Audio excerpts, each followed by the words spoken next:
Shalom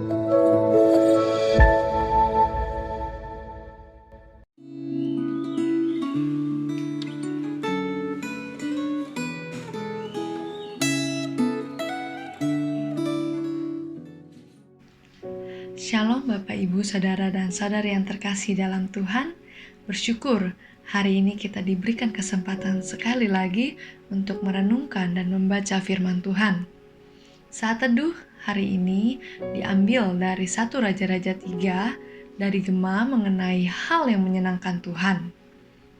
Sebelum kita membaca firman Tuhan, mari kita masuk dalam doa. Bapa di dalam surga, kami mengucap syukur atas hari baru yang Engkau boleh percayakan kepada kami. Dan diberi kesempatan sekali lagi untuk membaca dan merenungkan firman Tuhan. Saat ini kami berdoa memohon pimpinan Engkau, supaya kebenaran firman-Mu mengajarkan kami bagaimana kami bisa menyenangkan hati-Mu. Tuhan Yesus, Engkau bicara kepada kami melalui firman-Mu, kami serahkan waktu saat teduh kami ke dalam nama Tuhan Yesus, kami berdoa. Amin. Bacaan dari 1 Raja-Raja 3 dimulai dengan pernikahan Salomo dengan anak Firaun yang membawanya ke kota Daud. Bangsa itu masih mempersembahkan korban di bukit-bukit pengorbanan karena belum ada didirikannya rumah Tuhan. Lalu Salomo pergi ke Gibeon untuk mempersembahkan korban. Selanjutnya, saya akan membacakannya dari ayat 5 hingga ayat 10. Di Gibeon itu, Tuhan menampakkan diri kepada Salomo dalam mimpi pada waktu malam. Berfirmanlah Allah, "Mintalah apa yang hendak kuberikan kepadamu." Lalu Salomo berkata, "Engkaulah yang telah menunjukkan kasih setiamu yang besar kepada hamba-Mu Daud ayahku, sebab ia hidup di hadapan-Mu dengan setia, benar, dan jujur terhadap Engkau. Dan Engkau telah menjamin kepadanya kasih setia yang besar itu dengan memberikan kepadanya seorang anak yang duduk di tahtanya seperti pada hari ini. Maka sekarang ya Tuhan Allahku, Engkaulah yang mengangkat hamba-Mu ini menjadi raja menggantikan Daud ayahku. Sekalipun aku masih sangat muda dan belum berpengalaman. Demikianlah hamba-Mu ini berada di tengah-tengah umat-Mu yang Kau pilih, suatu umat yang besar, yang tidak terhitung dan tidak terkira banyaknya.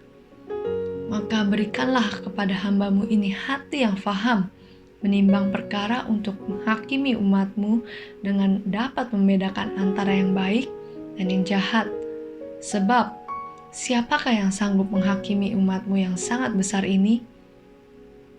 Lalu adalah baik di mata Tuhan bahwa Salomo meminta hal yang demikian.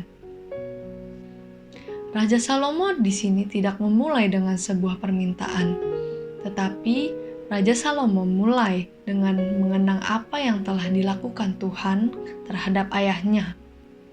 Raja Salomo juga meminta apa yang ia butuhkan kepada Tuhan.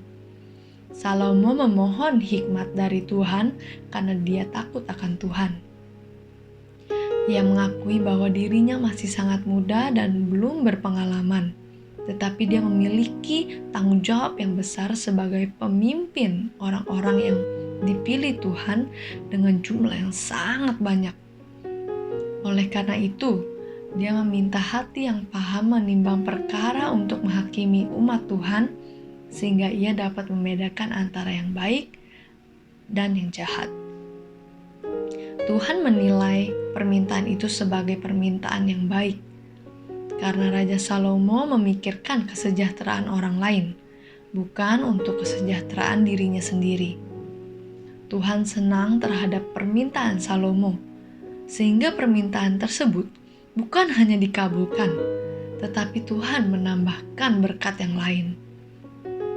Allah berkenan ketika orang percaya dengan sungguh-sungguh mencari dan memohon hikmat rohani dan hati yang paham.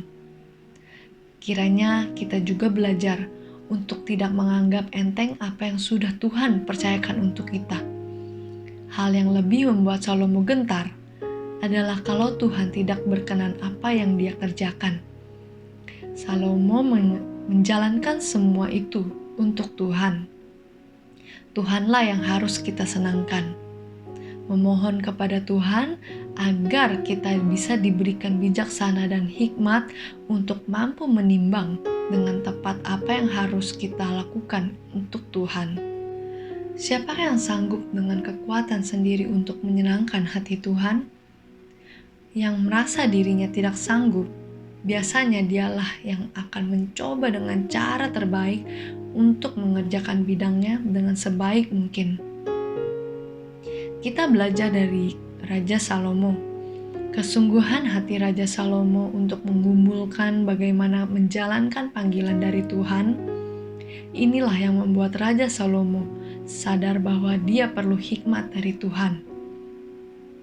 Tuhan sangatlah murah hati. Dia ingin memberi kita berkat saat berdoa. Apakah saudara dan saya selalu minta hal-hal yang memuliakan dan menyenangkan hati Tuhan? Misalnya dengan mendoakan orang lain yang kita kenal, yang tidak kita kenal, yang sedang susah, bergumul dalam dosa, putus asa, sedang dianiaya, atau juga kita mendoakan hamba Tuhan, saudara seiman kita, dengan keluarga kita. Bagaimana jika Tuhan berkata kepada saudara, "Mintalah apa yang hendak kuberikan kepadamu." Apa yang akan saudara minta? Apa tujuan doa saudara? Tujuan doa adalah untuk memuliakan Tuhan. Permintaan kita seharusnya adalah hal-hal yang menyenangkan hati Tuhan. Mari saudara-saudara, kita berdoa.